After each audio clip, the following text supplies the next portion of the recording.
Ya, surat Yusuf ayat ke-30 ke atas insyaallah. Bismillahirrahmanirrahim wassalatu wassalam ala Rasulillah. Innal hamdalillahi nahmaduhu wa nasta'inuhu wa nastaghfiruh.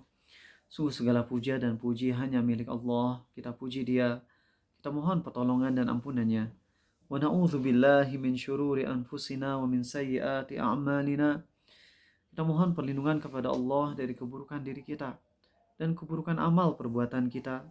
May yahdihillahu fala mudhillalah. Barang siapa yang Allah beri hidayah, tak akan ada seorang pun yang bisa menyesatkan. Wa may yudlil fala hadiyalah. Dan barang siapa yang Allah sesatkan, tak akan ada seorang pun yang bisa memberi petunjuk. Asyhadu an la ilaha illallah. Aku bersaksi tiada Tuhan yang berhak disembah dengan benar kecuali Allah. Wa asyhadu anna Muhammadan abduhu wa rasuluh. Dan aku pun bersaksi Muhammad adalah hamba dan rasulnya. Amma ba'd. Allahumma sholli wa sallim ala Muhammad wa ala ali Muhammad. Untuk yang ngucapin salam semuanya jawab waalaikumsalam warahmatullahi wabarakatuh. Teman-teman semua, uh, di antara penghalang hidayah adalah kita nggak punya sifat tawadu. Apa yang membedakan para penyihir yang melawan Nabi Musa dengan Firaun? Walaupun dua-duanya sama-sama melampaui batas pada awalnya. Firaun ngelawan Nabi Musa, para penyihir pun melawan Nabi Musa. Tapi para penyihir yang melawan Nabi Musa, mereka punya sifat tawadu. Sehingga ketika ada kebenaran di depan mata mereka, mereka langsung tunduk. Mereka langsung tunduk kepada Allah. Karena mereka tawadu. Sifat tawadu ini penting. Karena seseorang bisa jadi dicabut hidayahnya gara-gara gak ada tawadu pada hatinya. Dan di antara bukti kalau kita hilang sifat tawadu adalah saat kita diberi nasihat dan kita nolak. Walaupun nasihat itu kadang-kadang nyakitin hati. Apalagi kalau yang nyampainya gak enakan caranya. Apalagi kalau yang nyampainya sampai nyebutin misalnya babi kayak gitu ya. Itu gak enak kita ngedengernya. Dan wajar kalau kita membenci gaya penyampaian nasihatnya gak apa-apa. AA salah, lalu AA dinasehati tapi sambil diomongin dasar babi misalnya. AA benci dengan kalimat tersebut gak ada masalah. Karena hakikatnya ketika AA benci dengan kalimat babi yang dia lontarkan ke AA, berarti AA membenci maksiat kan? Iya gak? Boleh gak benci maksiat? Salah, bukan boleh. Harus ya, benar Elwin ya. Harus benci maksiat. Tapi isi nasihatnya harus kita terima. Masalah kita belum bisa mengamalkannya itu masalah nanti. Yang penting terima dulu, itu penting. Selalulah minta ke Allah, ya Allah bukakan hatiku untuk selalu bisa tawadu. Bukakan hatiku agar aku bisa selalu menerima kebenaran dari siapapun ya Allah. Ya, itulah yang kita amalkan sekarang. Terutama buat anak-anak TikTok yang emang mungkin beberapa minggu yang lalu waktu lagi viral tentang Aldi Tahir sering ngata-ngatain Ariza babi dan sebagainya. Mungkin ada di antara kalian yang sekarang nonton dan termasuk orang itu.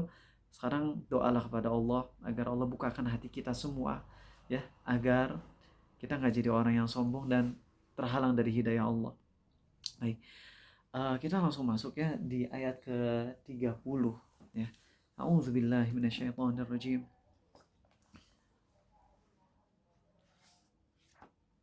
وقال نسوة في المدينة امرأة العزيز تراود فتاها عن نفسه قد شغفها حبا إنا لنراها في ضلال مبين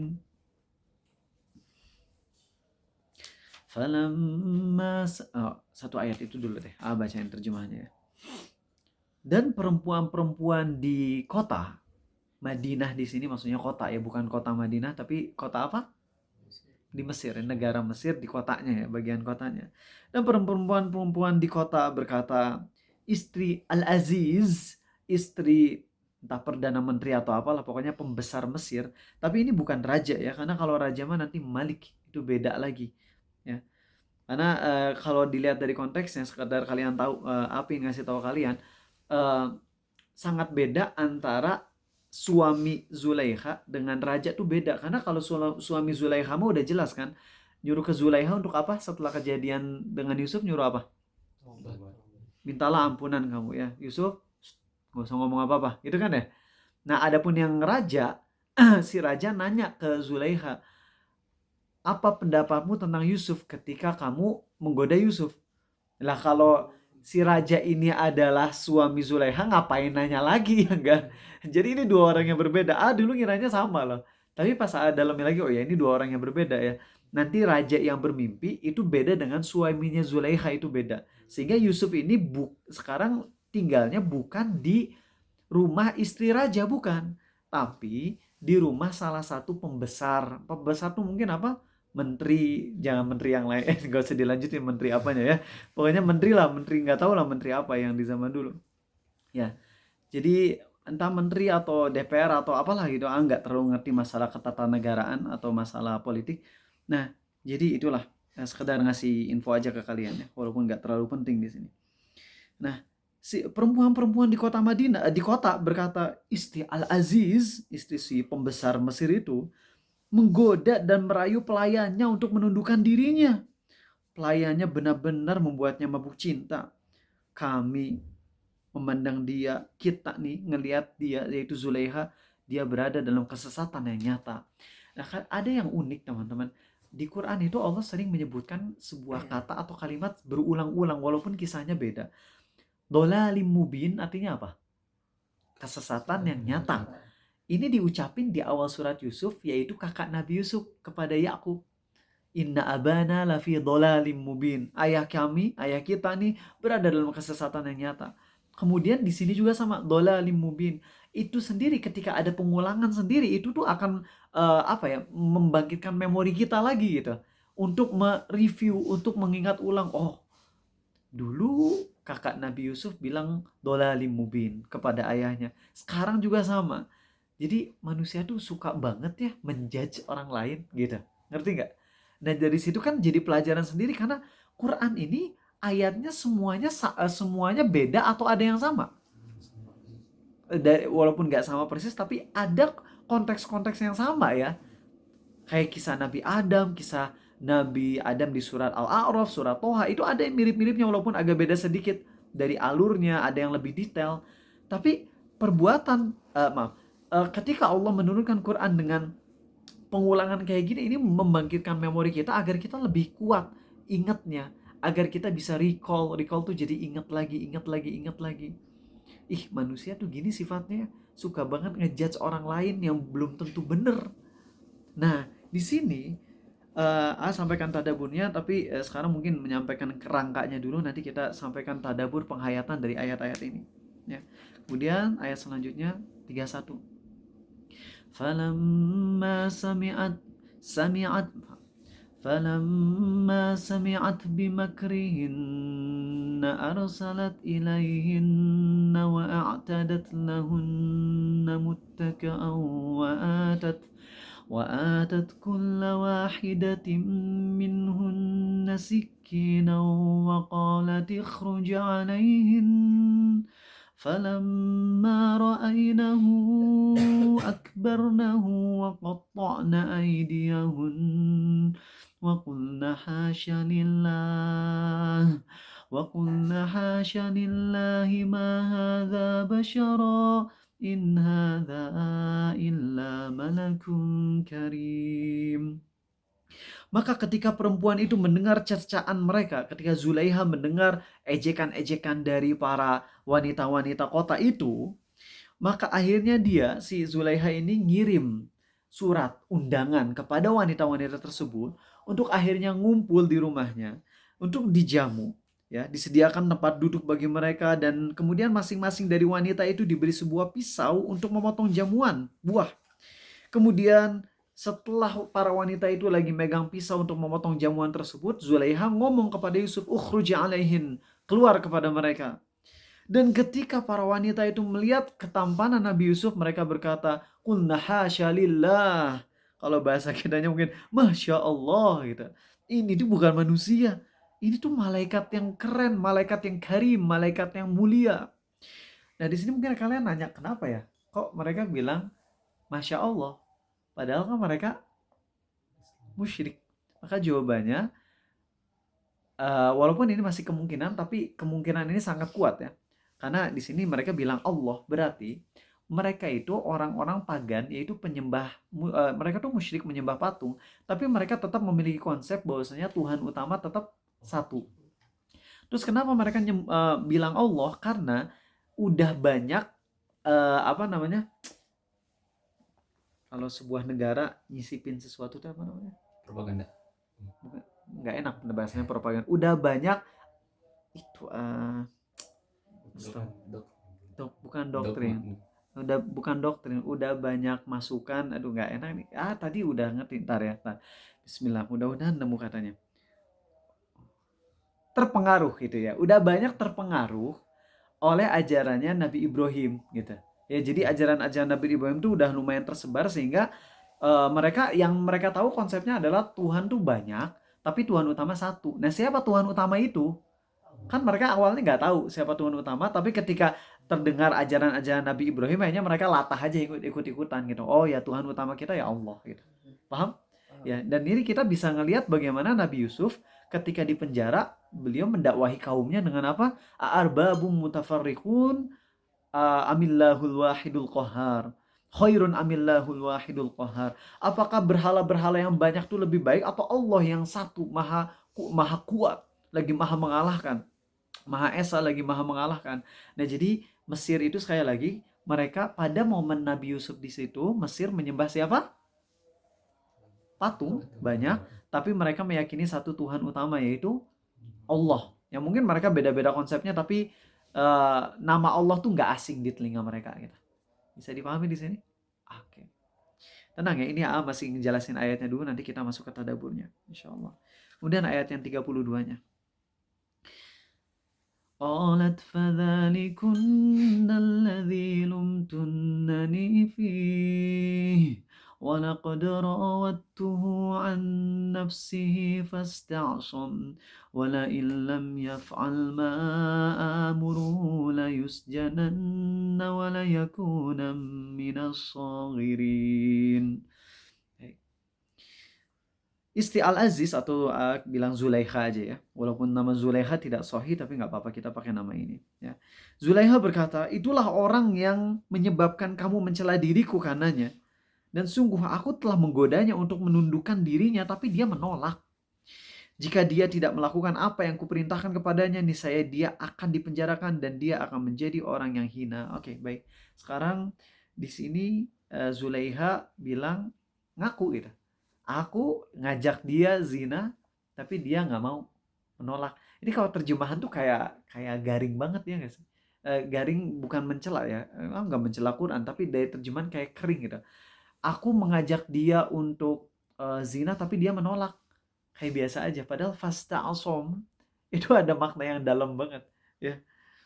Oke, baik. Di sini kita sekarang masuk ke satu persatu tadabbur dari ayat-ayat ini. Pertama, di ayat ke-30, Allah menyampaikan pada kita bagaimana para wanita yang ngantuk, cuci muka dulu ya. Bagaimana para wanita yang ulang. Bismillah. Dulu.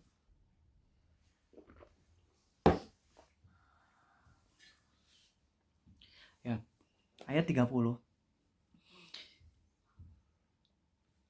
Zulaikha, suaminya Yusuf, dan orang-orang yang menyaksikan kejadian mesum di rumah, mereka udah bersepakat untuk menutupi aib. Kejadiannya di dalam rumah, tapi ujung-ujungnya bocor juga. Dari kisah ini terdapat pelajaran buat kita bahwa kalau Allah ingin membukakan aib seseorang, mudah bagi Allah. Walaupun kejadiannya di dalam banget, gak ada yang tahu. Tapi kalau Allah ingin membukakan aib seorang hamba, mudah bagi Allah. Maka ketika kita ngebaca ayat ini, lihat bagaimana kejadiannya di dalam, yang nyaksiin cuma beberapa orang doang. Dan mereka udah sama-sama berjanji untuk tidak menyebarkan aib, tapi kalau ujung-ujungnya kesebar juga. Ini membuktikan bahwasanya kita tuh paling butuh penutupan aib bukan dari manusia, tapi dari siapa? Allah. Makanya Allah ajarkan kita lewat nabinya sallallahu alaihi wasallam untuk berdoa, Allahumma astur auratina wa amin rawatina. Apin kalian ikutin semuanya ya. Allahumma stur auratina. Ayo. Allahumma astur auratina Wa amin wa amin rawatina. rawatina. Artinya ya Allah, tutupi aib-aib kami dan juga berilah rasa aman dari rasa takut kami ya Allah. Berilah keamanan dari rasa takut kami ya Allah. Baca doa ini sering-sering. Aib yang kita lakuin selama ini di rumah gak ada yang tahu. Dan kalau ada orang yang tahu, teman kita, dia udah janji gak akan ngebukain aib kita, itu tetap bisa kesebar kalau Allah menghendaki. Dan ketika Allah menghendaki untuk kesebar, itu bisa beberapa, Allah tahu yang terbaik untuk hambanya, tapi itu bisa beberapa possibility. Pertama, possibility terburuknya adalah di mana Nabi kita SAW, atau ini ada hadisnya atau ulama yang menyampaikan, nggak tahu, nanti coba cek aja kalian ya. Sekarang udah gampang untuk nyari hadis pakai AI dan gampang, sahih, sanadnya pun ada gitu. Nanti kalian bisa cari sendiri. Kalau nggak salah hadis, tapi khawatir kalau bukan hadis berarti ini ucapan ulama, yaitu kalau Allah menutupi aib seorang hamba di dunia, maka Allah juga akan tutupi aib dia di hari kiamat. Dan kalau Allah bukakan aib seorang hamba di dunia, berarti di akhirat juga akan dibukakan lagi, dibeberkan di hadapan seluruh makhluk. Ini yang paling serem. Ini yang paling serem. Tapi ada possibility yang kedua, yaitu Allah beberkan aib seorang hamba di dunia, yang dengannya dia malu, kemudian dia taubat. Dan gara-gara dia taubat, di hari kiamat Allah tutupi aib dia. Bisa juga itu. Tapi yang kita harapkan tuh apa? Ditutupi aib kita di dunia dan di akhirat. Maka jangan pernah kita berpikir, ya Allah gak apa-apa aibku di dunia dibukakan aja, tapi di akhirat tolong tutupi. Enggak. Gak ada minta ke Allah kayak gitu. Gak ada minta keburukan kepada Allah. Gak boleh. Ke Allah tuh minta keselamatan dunia akhirat. Maka kalau ada kejadian di mana kita punya aib, punya kesalahan di dunia ini, mau ada orang yang tahu atau nggak ada orang yang tahu, sering-seringlah baca doa itu. Allahumma astur auratina, ya Allah, tutupi aib-aib kami. Wa amin rawatina, dan beri rasa aman, beri keamanan dari rasa takut kami, ya Allah. Ambil pelajaran dari hadis ini. Ambil pelajaran dari ayat ini. Sekali lagi, Allah mudah untuk membukakan aib hambanya di dunia. Itu yang pertama. Kedua, Zulaikha ini pantas banget dibukakan aibnya karena ini perbuatannya perbuatan zolim. Ya, kalau zina itu sama-sama ridho, ya enggak? Antara cowok dengan ceweknya itu sama-sama seneng. Bahkan maaf ya, sekali lagi Aang ngomong ini dari sudut pandang Islam, bukan dari sudut pandang psikologi, bukan dari sudut pandang Indonesia, bukan dari sudut pandang Islam. Kalau ada seorang cowok yang dia hebat banget persuasifnya. Kalian tahu si cowok yang gak punya tangan kemarin yang viral itu siapa sih? Yang dia menzinahi berapa cewek? Siapa namanya? Agus Buntung, si Agus itu ya. Maaf kalau ada yang namanya Agus sama ya. Kalau kita sebut aja Agus karena kan udah terang-terangan nih, udah dianya juga ngaku itu. Si Agus Buntung ini dia bisa menzinahi berapa cewek itu? Apakah dia memaksa? Apakah dia memperkosa? Ya nggak bisa, nggak punya tangan. Mau gimana memperkosanya, nggak punya tangan.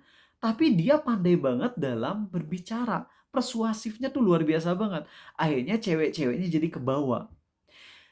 Emang kalau dilihat dari sudut pandang hukum Indonesia, dari sudut pandang psikologi, oh ini orangnya pandai banget retorika sehingga jadi kebawa dan sebagainya. Iya, kalau dari sudut pandang itu. Tapi kita ngelihat dari sudut pandang Islam, ya. Dari sudut pandang Islam, para wanita itu pelaku juga, bukan korban. Dari sudut pandang Islam, kenapa? Korban itu kalau kasusnya emang diperkosa. Dan diperkosanya bukan dengan kata-kata aja. Oh nanti kamu bakalan dikasih duit, kalau nggak mau nanti nggak dikasih duit. Itu mah bukan ancaman dong. Itu mah cuma iming-iming. Ancaman yang diakui dalam Islam adalah kalau apa? Kalau ancamannya tuh udah pembunuhan. Udah ada pisau. Nah kalau dua-duanya senang, walaupun awalnya yang salah si Agus lah jelas. Ketika dia persuasif banget lah, gayanya sangat menarik ya. Tapi ujung-ujungnya dua-duanya salah. Dua-duanya pelaku, baik si Agus maupun si perempuannya. Tahu kalau nyampein ini ya jangan disampaikan ke perempuan yang jadi pasangannya Agus yang sama-sama zina. Karena nanti kalau ini dipotong videonya, langsung dicerca sama para ahli psikologi dan sebagainya. Terserah, akan sekali lagi udah disclaimer, ini ngomong dari sudut pandang Islam.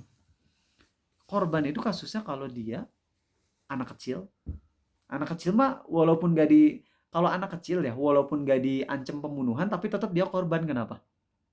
Walaupun si anak kecilnya mau sukarela 100%, anak yang belum balik, karena dia mah belum balik. Anak yang belum balik bunuh diri sengaja. Kalau bunuh diri sebelum balik pasti masuk surga, loncat. Tetap masuk surga dia karena belum balik. Jadi kalau anak kecil mah bisa disebut sebagai korban. Tapi kalau anak SMP bisa disebut korban nggak? Udah balik? Nggak bisa. Kecuali kalau emang ancamannya pembunuhan, itu korban. Tapi kalau gara-gara dipersuasif, diajak, kemudian akhirnya dia jadi melakukannya, sama-sama mau, walaupun dia ngakunya, tapi di hati ini nggak enak, nggak nyaman, saya ngerasa kepaksa. Kalau ngerasa kepaksa, lawan. Kalau lagi misalnya mau di versi mereka diperkosa, ya udah, mungkin kita nggak bisa ngelawan langsung karena kurang kuat. Ya udah, ikut flow dulu aja. Nanti langsung gigit banananya sampai lepas. Mati biasanya kalau banananya lepas. Darah ngucur. Gitu caranya. Lawan. Kalau lawan dari awal kan susah gitu ya, kuat. Ya udah, pura-pura dulu, pura-pura bersedia. Nah, pas udah itu tarik sampai copot. Itu caranya. Dosa enggak dosa. Enggak dosa. Ditarik sampai copot, ditendang sampai bucat, itu enggak dosa. Ya. Karena itu lagi perlawanan itu, ya. Cuman perlawanannya pakai trik gitu. Karena kalau misalnya kekuatannya super, ya ibarat anak kecil lawan Mike Tyson, yang nggak akan menang tanpa strategi kan. Ya, jadi harus ada strategi gitu. Nah, kalau kejadiannya adalah sama-sama korban, sama-sama pelaku, maka ya udah, itu tutupi. Jangan kemudian si pelaku yang kedua ngerasa kalau dirinya sebagai korban gitu. Itu jadinya zolim. Oh, saya kan korban. Enggak, dua-duanya pelaku, ngaku aja. Tapi emang yang menginisiasinya yang pertama. Yang pertama salah banget. Udah ngajak. Yang kedua juga salah, kenapa nggak nolak gitu.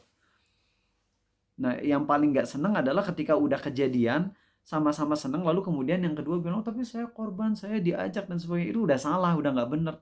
Ngaku aja udah, dua-duanya salah, taubat. Tutupi. Allah akan ampuni. Tapi Zulaiha di sini, dia benar-benar pelaku single. Nabi Yusuf pelaku atau bukan? Enggak sama sekali. Karena Nabi Yusuf sekuat tenaga lari. Walaupun Nabi Yusuf nggak bisa ngelawan secara fisik, tapi cuma bisa lari karena tuannya, majikannya. Nabi Yusuf lari. Nah, apa yang ingin saya sampaikan di sini? Sekali lagi saya ulang. Kalau kejadian aibnya adalah kejadian antara dua orang yang sama-sama saling suka, zina, kerelaan, ya udah, tutupi. Minta ke Allah agar ditutupi aibnya. Tapi kalau kejadiannya Zulaiha, ini udah kejadian lain, di mana Zulaiha memperkosa, dan selain memperkosa, Zulaiha ngapain? Memfitnah. Itu jadinya bukan zolim ke Allah doang. Kalau na'udzubillah, andai, dan perandaian ini mustahil ya, mustahil. Demi Allah mustahil. Ini cuma perandaian yang mustahil. Andai Nabi Yusuf mau juga, ya berarti dua-duanya ngelakuin pelaku. Sehingga ditutupi, Allah akan tutupi aibnya. Tapi di sini Nabi Yusuf bukan pelaku sama sekali. Zulaiha single, pelaku. Nabi Yusuf benar-benar korban. Terus Nabi Yusuf difitnah. Maka ini jadinya zolim, kriminal.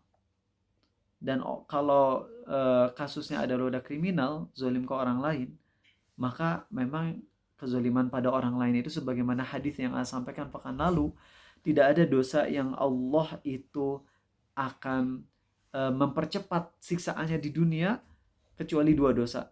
Ada dua dosa yang paling pantas untuk dipercepat siksaannya oleh Allah di dunia sebelum nanti di akhirat juga akan dapat siksaan, yaitu dosa memutus silaturahim dan dosa zolim. Nah, kalau kita zolim, kita akan dibeberkan aibnya oleh Allah. Dan ada satu hadis loh, ini serem hadisnya, riwayat Abu Daud. Nabi SAW pas nyampaikan hadis ini, beliau suaranya tinggi banget. Wahai orang-orang yang beriman dengan lisannya tapi tidak beriman dengan hatinya. Hadis ini derajatnya hasan, riwayat Abu Daud ya. Wahai orang-orang yang beriman dengan lisannya tapi tidak beriman dengan hatinya, janganlah kalian mencari aib-aib kaum muslimin. Janganlah kalian mencari aib-aib kaum muslimin, karena barang siapa yang mencari aib-aib kaum muslimin, maka Allah akan mengorek-ngorek aib dia walaupun aib tersebut ada di kamarnya yang paling dalam. Kita punya dosa, yang sembunyi-sembunyi, terus kita mengorek-ngorek aib orang lain yang seharusnya tidak dikorek, maka kita akan disebarin aibnya oleh Allah. Serem tuh hadis itu. Makanya takut kalau kita ngomongin orang lain deh. Kecuali kasusnya kalau emang udah pelaku, benar-benar pelaku, bukan yang sama-sama suka gitu, bukan yang sama-sama suka. Kalau yang sama-sama suka dan mereka malu untuk aibnya dibongkar, ya udah tutupi. Tapi kalau emang pelaku, bisa kesebar. Ya. Oke. Baik, itu yang pertama ya, tadabbur dari ayat ke-30. Semoga Allah tutup aib kita, ya, maafkan kesalahan kita. Banyak-banyak doa tadi ya, Allahumma astur auratina wa amin rawatina. Ya Allah, tutupi aib-aib kami dan amankan rasa takut kami. Kemudian di ayat ke-31, ketika perempuan itu mendengar cacaan mereka, maka Zulaiha ngundang. Lalu kemudian untuk ayat ini, sepertinya AA nggak akan mentadaburi di ayat ini doang, tapi lanjut sama ayat ke-32, di mana Zulaiha bilang, nah ini nih, bahasa simpelnya gini, ini orangnya nih, yang gara-garanya kalian nyalahin aku. Kalian juga sama kan? Jatuh kepada kesalahan yang aku terjatuh padanya. Ada tadabbur dari ayat ini yang perlu kalian oh ya maaf, lupa poin yang harus disampaikannya. Gini, para wanita ketika mencela Zulaiha itu mencela murni karena benci maksiat atau ada tendensi niat lain? Mau nanya, tebak aja kalian. Ada. Dan para ulama tafsir seperti Ibnu Katsir menyampaikan para wanita itu bukan benci banget sama dosa yang Zulaiha lakukan, tapi penasaran sama gantengnya Yusuf. Penasaran. Itu kata Ibnu Katsir dalam tafsirnya. Sehingga akhirnya ketika terjadi itu, bener, dipotong tangan mereka saking ngelihat gantengnya Yusuf. Maka ini ingatkan dengan pertemuan 2 pekan yang lalu bahwa kalau kita membenci maksiat, pasti bencinya ikhlas karena Allah. Bukan karena orang lain, bukan karena niat yang lain. Dan ketika kita membahas dosa seseorang, pastikan bahasnya karena Allah, karena adanya kemaslahatan, bukan sekedar karena melampiaskan kebencian kita. Kemarin kan lagi viral di kampus PNJ, ya, video yang viral itu. Dan bagus sih, bagus, sanksi sosial di mana membencinya, ngata-ngatain itu perilaku laknat dan sebagainya, itu bagus. Itu kita apresiasi kebencian tersebut, tapi sudahkah kita melihat itu dari kacamata Islam di mana kita membencinya karena Allah? Membencinya karena Allah larang. Ketika kita membenci suatu maksiat karena Allah, itu adalah keikhlasan. Tapi ketika kita benci suatu maksiat hanya karena kita gak suka aja naluri kita, maka itu gak ikhlas. Kenapa? Karena gini, ada satu hadis walaupun hadisnya palsu, tapi makna hadis ini di-ACC oleh para ulama. Sekali lagi, hadis ini palsu ya. Tapi makna dari hadis ini disepakati ulama kebenarannya. Yaitu apa? Barang siapa yang tertawa dengan dosa yang dilakukan oleh orang lain, maka dia tidak akan mati kecuali Allah akan menguji dia dengan dosa tersebut. Coba bayangin, ketika kita membenci dosa yang kita lihat viral tersebut, dan kita bencinya sambil ngetawain kayak, dan bencinya karena masalah, karena naluri aja, gue normal, gue benci sama begituan, itu kita bisa nggak ikhlas loh kebenciannya. Itu bisa jadi kebenciannya bukan karena Allah, dan bisa jadi apalagi ketika ditambah dengan narasi-narasi ejekan yang sifatnya sombong, bisa jadi Allah uji kita dengan dosa tersebut. Mungkin nggak sekarang, mungkin nanti. Tonton tuh podcastnya Dr. Boyke. Bagaimana orang yang normal 100% bisa rubah menjadi orang yang gak normal 100%. Bisa. Artinya, banyak faktor yang bisa mengarah kepada sana. Kita harus membenci suatu maksiat karena Allah, bukan karena sekedar kita gak senang sama itu. Dan ini coba kita, kalau ngelihat hal-hal yang viral, maksiat yang dilakukan oleh teman-teman kita, pernah gak kita nanya ke diri kita sendiri, aku membencinya karena Allah gak ya?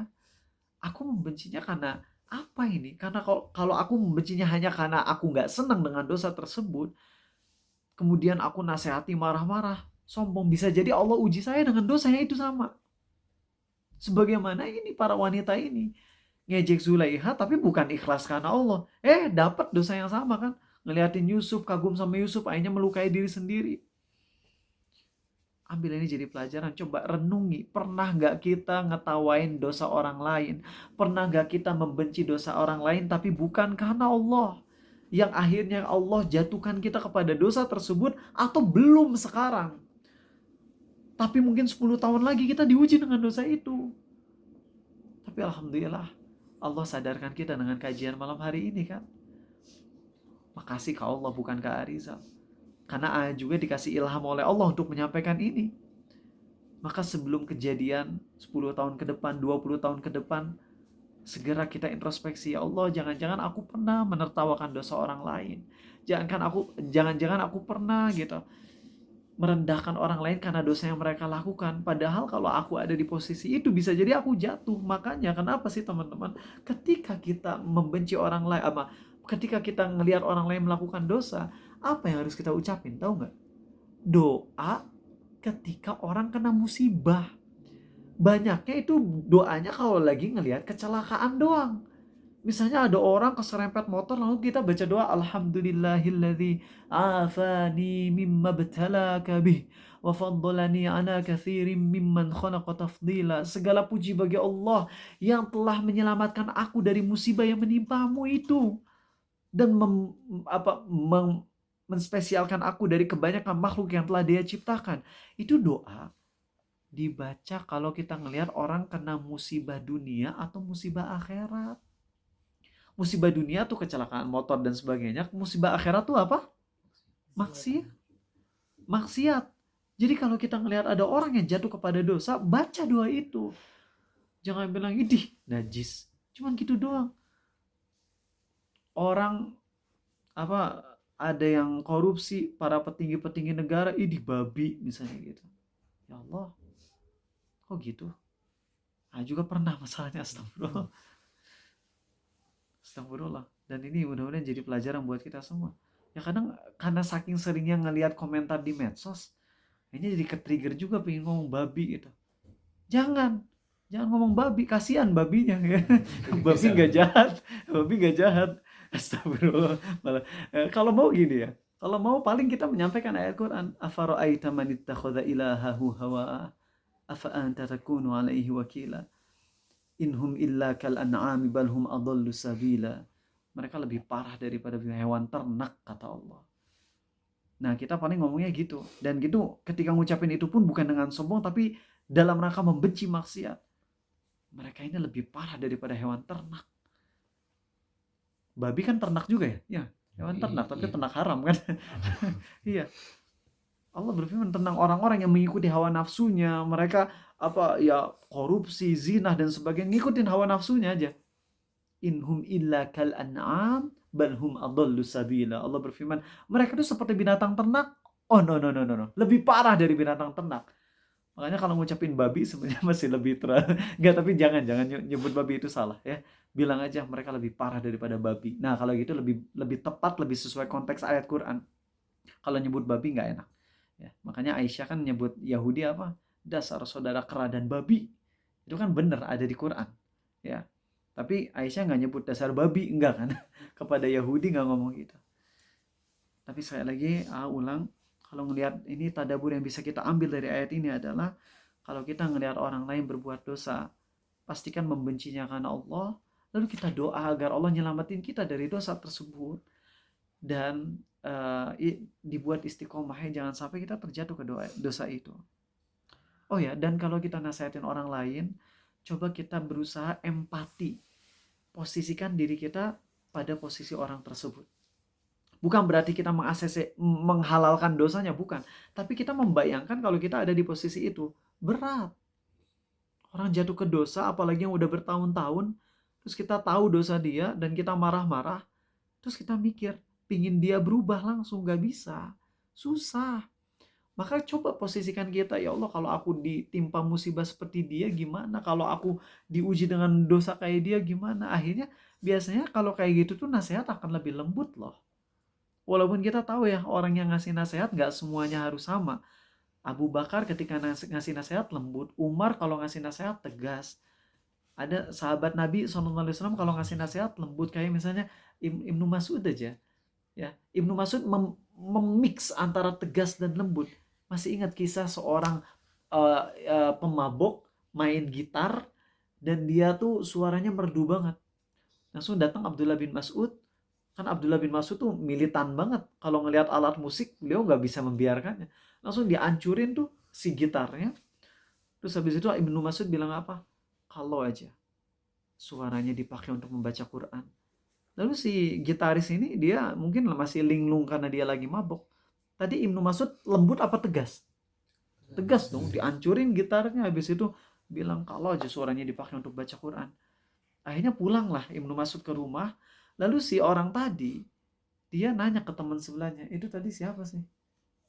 Ibnu Mas'ud, sahabat Rasulullah SAW. Langsung si gitaris ini langsung datang ke rumah Ibnu Mas'ud. Dan Ibnu Mas'ud bilang apa? Wahai hamba yang dirahmati oleh Allah. Dan itu nyentuh hatinya banget. Dan akhirnya si gitaris ini taubat dan jadi salah satu petinggi ulama tabi'in. Luar biasa. Ya, jadi emang nasihat ada yang kadang harus tegas, ada yang harus lembut. Ya itu mix lah. Tapi intinya sama.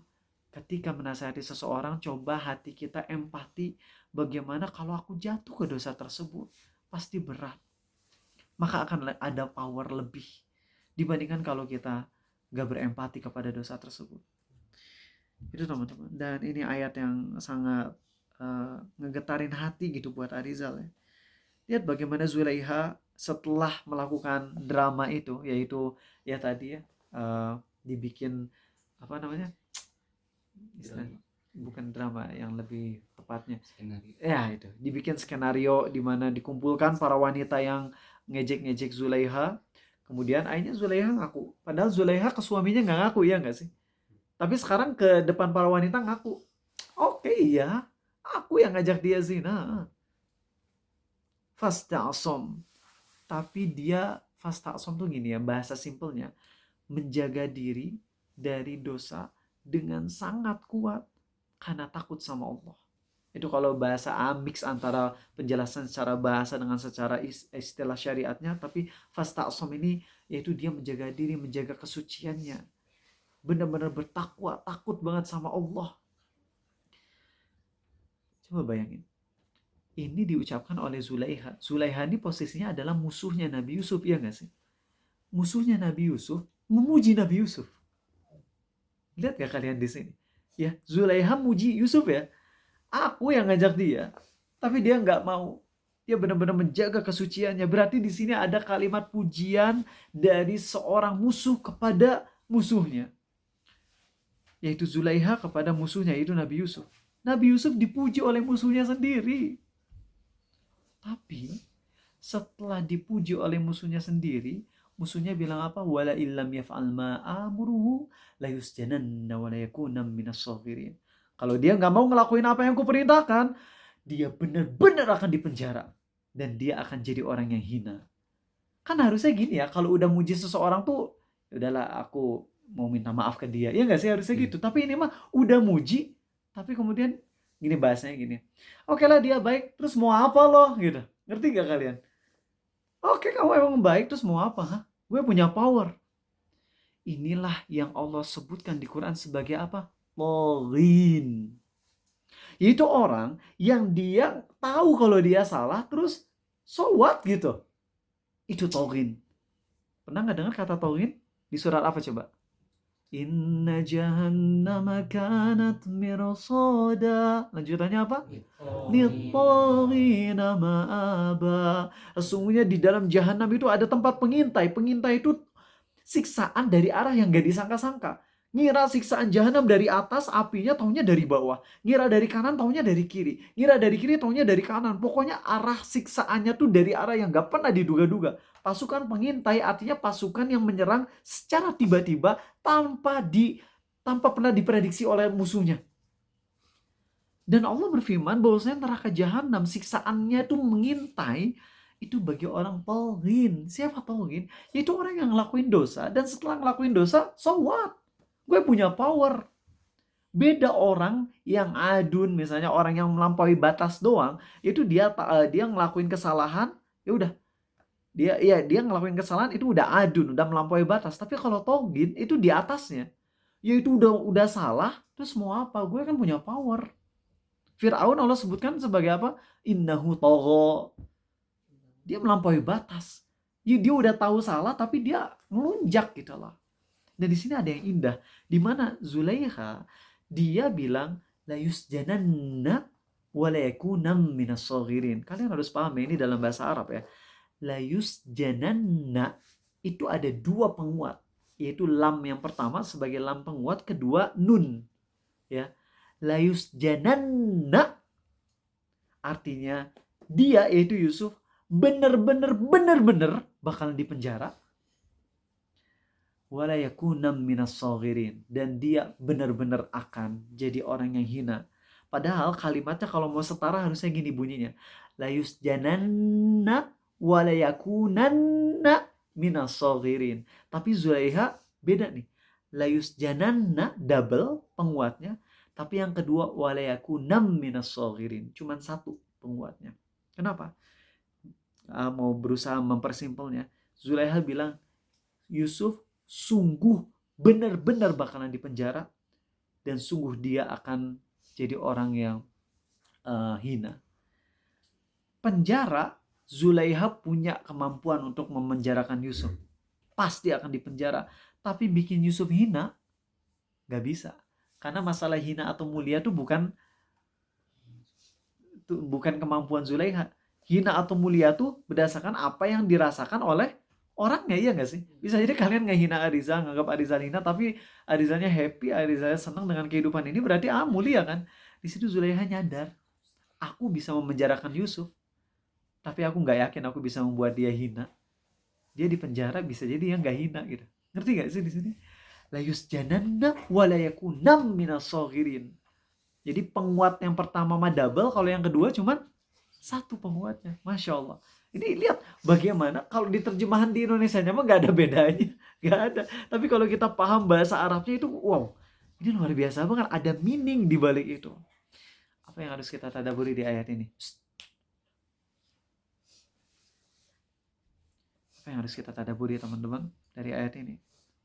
Zulaiha mengakui kehebatan Yusuf. Dia tahu kebenaran Yusuf. Tapi itu nggak ngebuat dia berhenti. Malah ngelunjak, ngelawan, ngancem. Kalian tahu kan surat Yusuf itu diturunkan ke Nabi siapa? Muhammad SAW. Di tahun kesedihan. Seakan-akan dia menggambarkan, wahai Muhammad, musuh-musuhmu pun mengakui kehebatanmu. Iya gak sih? Abu Jahal, Abu Lahab, dan juga orang-orang musyrikin lainnya kan ngaku kehebatan Muhammad SAW, orang yang jujur, orang yang amanah, orang yang gak pernah dusta, orang yang sangat baik akhlaknya, orang yang gak pernah berbuat kesalahan sama sekali.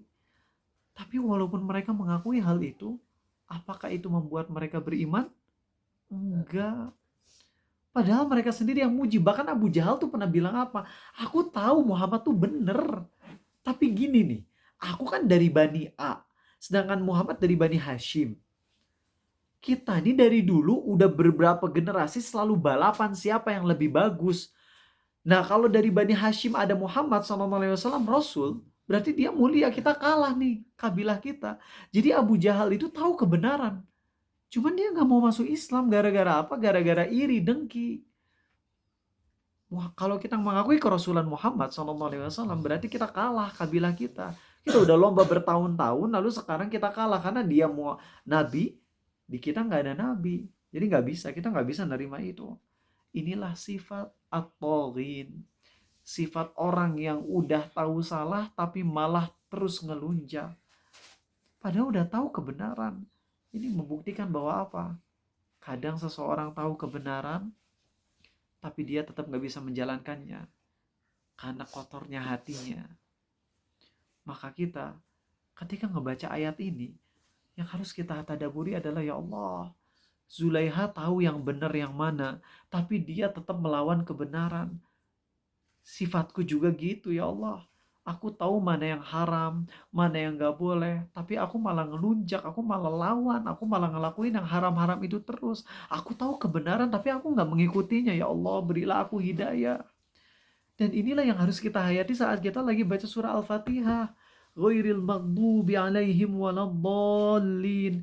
Ya Allah, jangan biarkan tunjukkan kami ke jalan yang lurus, bukan jalan mereka yang dimurkai dan sesat. Siapa orang yang dimurkai? Yaitu mereka yang tahu kebenaran tapi nggak mengikutinya.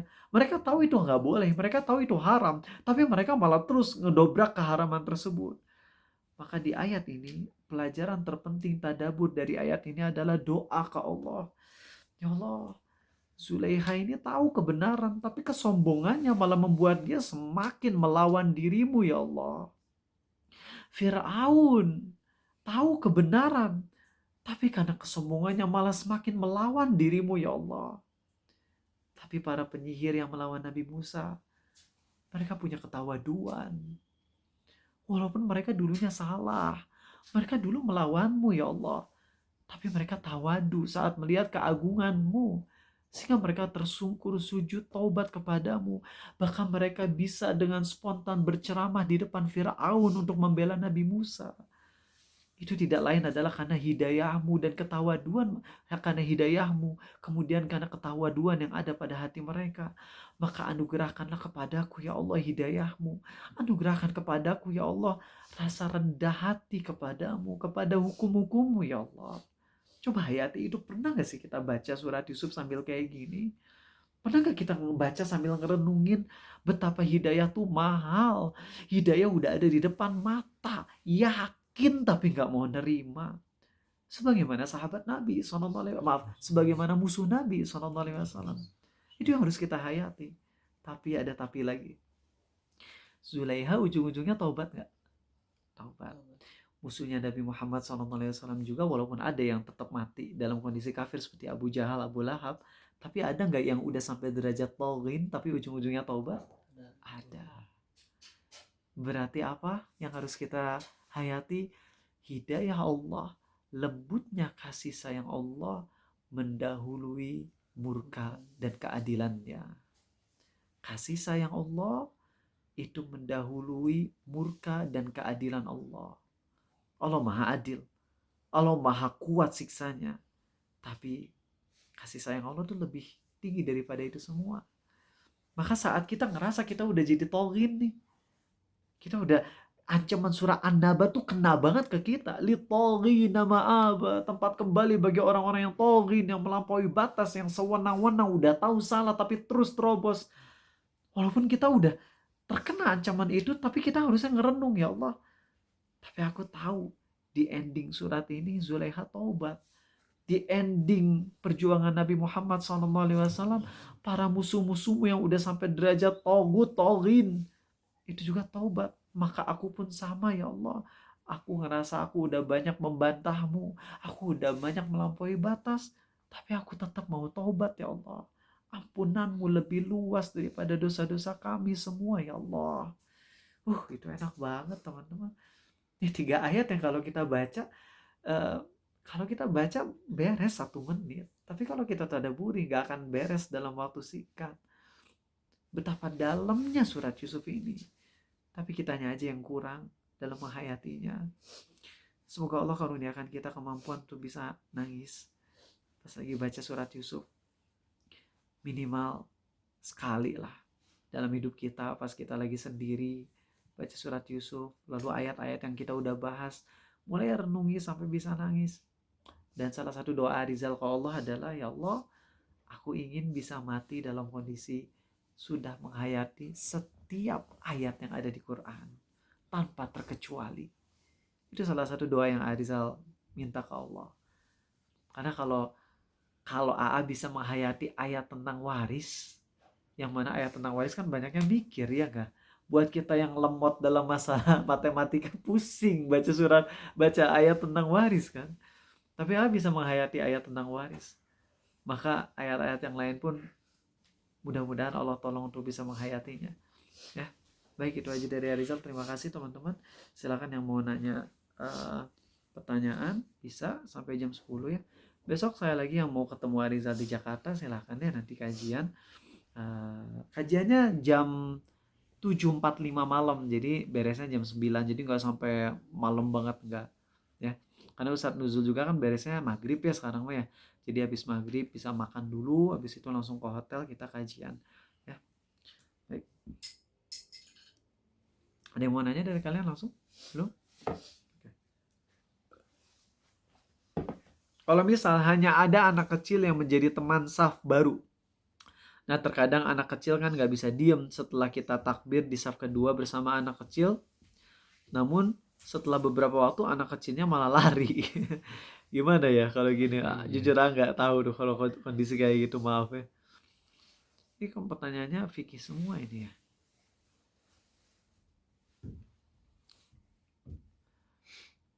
Gimana gini ya teman-teman.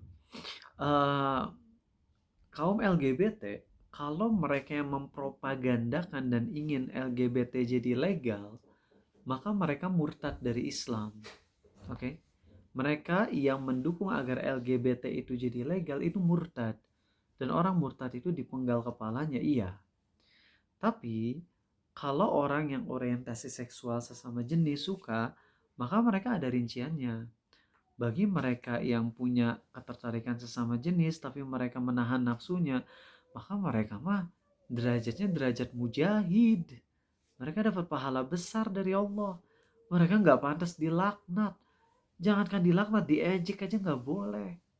Kalau mereka kebetulan kita tahu kalau mereka suka sesama jenis tapi mereka nggak melakukan dosanya, itu kita apresiasi dia banget, apresiasi ya. Sehingga di sini harus dirinci ya. Tapi kalau kaum yang emang ingin melegalkan, maka mereka kafir ya, mereka kafir. Walaupun mereka nggak ngelakuin dosa itu, misalnya ada orang yang normal 100%, tapi mereka bilang ya LGBT itu harus dilegalkan agar setiap orang jadi bebas melakukan apa yang mereka inginkan. Itu kafir yang kayak gitu, murtad dari Islam. Nauzubillah.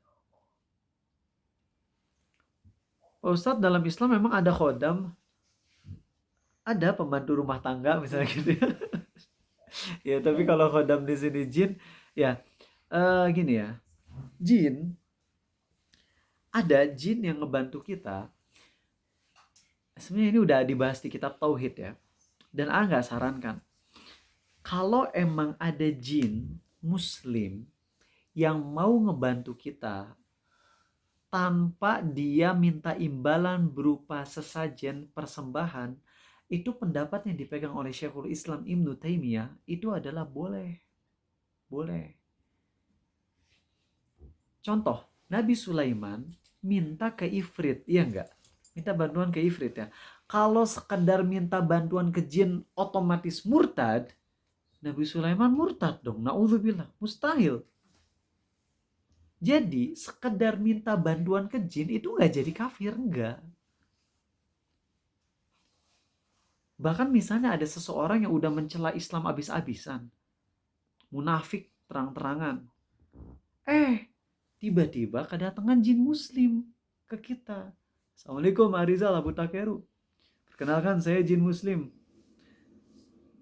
Saya tuh kesel dengan Abu Pip yang udah ngejek-ngejek Nabi Muhammad SAW. Terus saya bilang, ya kita mau apa? Kita nggak bisa ngapa-ngapain. Terus dia bilang ke Arizal gini, kira-kira kalau aku bunuh dia bisa nggak?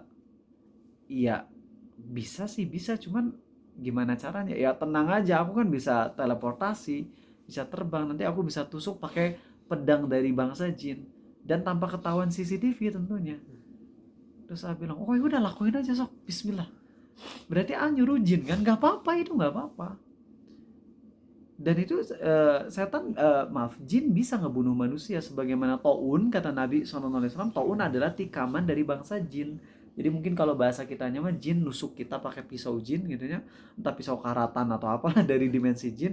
Pas kita ditusuk, maka kita nggak langsung luka, tapi nanti tubuh kitanya jadi membusuk dan copot. Itu To'un itu. Wabah yang ada di zaman Nabi SAW, kata beliau adalah itu adalah tikaman dari bangsa jin. Hadisnya sahih. Nah, jadi sekadar meminta bantuan ke jin tuh nggak kafir. Contoh film Jin dan Jun. Dulu A bilang, oh itu kafir tuh jin dan jun. Padahal si Jun gak pernah ngasih sesajen ke si Jin. Kalian gak pernah nonton ya? Beda generasi kayaknya gitu ya. Astagfirullah, aku tuh udah tua. Kalian coba deh lihat Tuyul dan Mbak Yul ya. Si Oni Syahrialnya, si Tuyulnya juga udah ikut kajian Ustadz Khalid sekarang.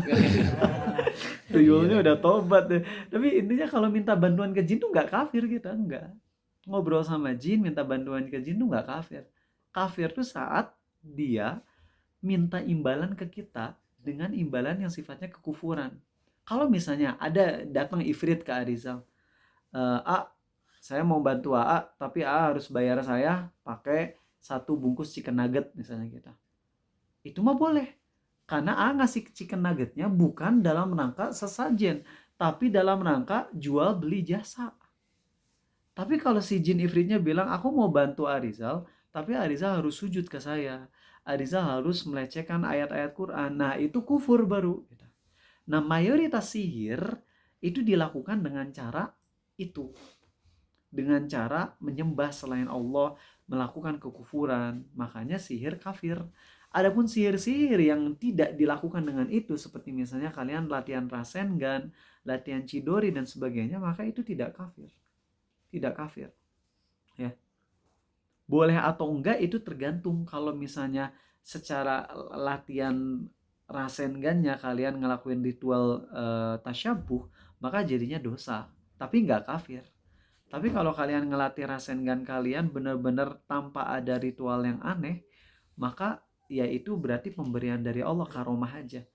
Ya, karomah. Jadi nanti bisa mukul dari jarak jauh dan sebagainya. Dan itu jarang orang yang dikasih kayak gitu ya. Jarang. Baik, ini pertanyaan terakhir ya. Ada yang mau nanya dari kalian tentang materi? Gak ada ya. Mudah-mudahan materi. Tapi kalian ngerti nggak yang tadi pembahasannya? Ngerti ya? Takutnya pas lagi nyiapin materi itu bisa menggebu-gebu, tapi pas lagi nyampein materi kadang-kadang suka hilang gitu. Kemampuan menggebu, bukan kemampuan apa? Feeling menggebu-gebunya tuh hilang. Hilang. Ya. Semisal ada seseorang yang pernah menzolimi kita, misalnya dia suka berbohong, lalu kita melihat bahwa dia sepertinya sedang membohongi dan memanipulasi teman-teman kita juga. Apakah kita boleh berdoa supaya aib dari pelaku tersebut dibuka? Nah, gini ya, bohong itu bisa zolim, bisa juga enggak. Coba Narenda nanya ke Arizal, jangan yang terlalu privasi, misalnya nanya deh, apa aja? Nanya apa aja, bebas. Apa ya? Sok. Sore lagi ngapain aja? Sore ngapain aja? Bilang tahajud misalnya gitu. Gak mungkin tahajud. Gak mungkin tahajud sore. Misalnya bilang tahajud. Itu bohong kan? Ya. Narendra rugi nggak? Enggak. Nah, bohong yang tidak merugikan orang lain itu dosanya cuma buat di si pembohongnya aja.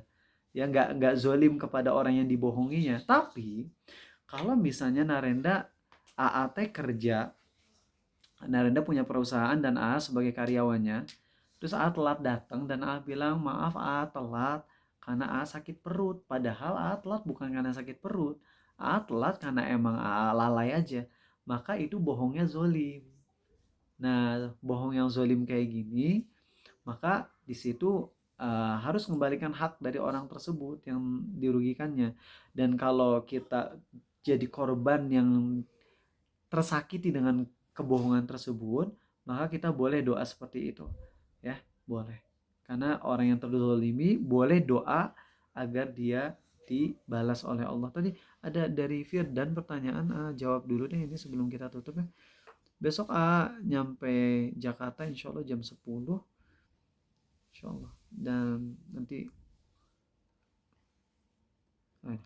bolehkah mendoakan keburukan pada orang yang zolim? Selain mendoakan hidayah, saya berharap balasan segera untuk orang-orang yang zolim di pemerintahan.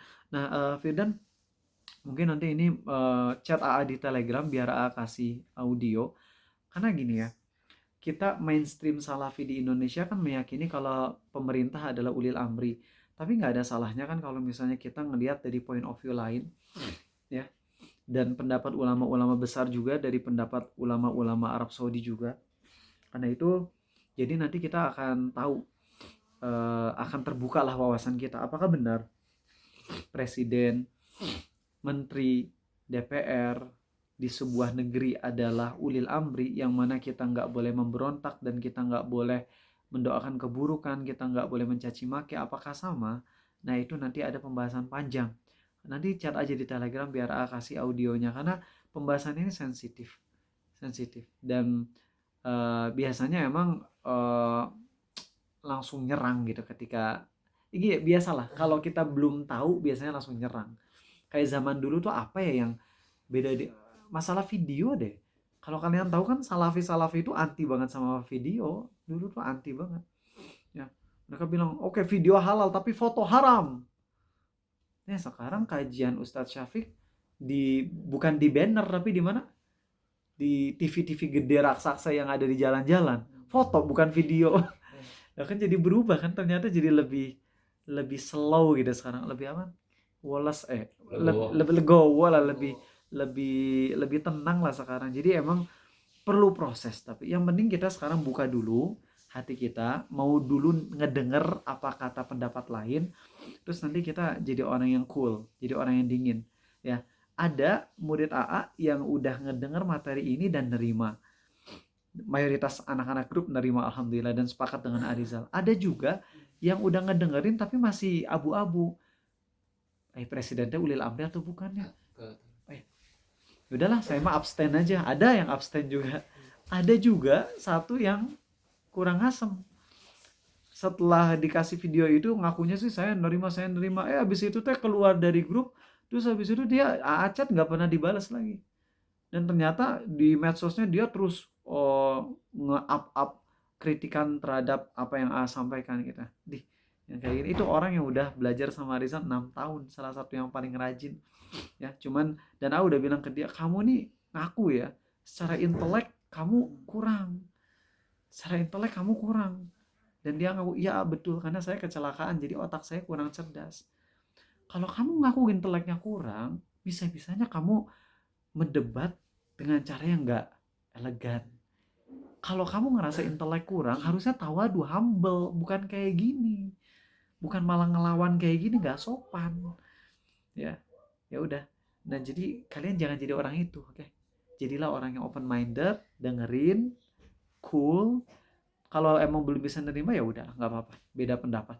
Tapi kita tetap bersaudara, tetap belajar, gitu. Adalah anak-anak di sini juga yang hadir kayak gitu kok. Belum sepakat sama Ariza tentang ini, tapi masih tetap temenan, nyantai kita, ya. Tapi kalau Ariza perlu sampaikan, sampaikan aja bahwasanya yang yakini presiden adalah pemimpin Indonesia yang tinggal di negeri ini, ya. Jadi Pak Presiden kita adalah Pak Prabowo dan akui itu, ya. Tapi bukan ulil amri, bukan. Itu aja simpel. Tapi presiden iya, dan nggak memberontak, enggak, ya. Karena memberontak itu akan menimbulkan mudarat yang besar. Tapi ulil amri atau bukan ulil amri, ya. Itu yang yakini. Kalau mau audionya silakan chat di Telegram, jangan di WhatsApp. Filenya nggak bisa dikirim ke WhatsApp, di Telegram. Nanti langsung kirim ya, insyaallah. Oke. Subhanakallahumma wa bihamdik. Maha suci Engkau ya Allah dan segala puji bagimu. Asyhadu an la ilaha illa anta. Aku bersaksi tiada Tuhan yang berhak disembah selain Kau saja. Astaghfiruka wa atubu ilaik. Aku mohon ampunan padamu dan aku taubat padamu. Assalamualaikum warahmatullahi wabarakatuh.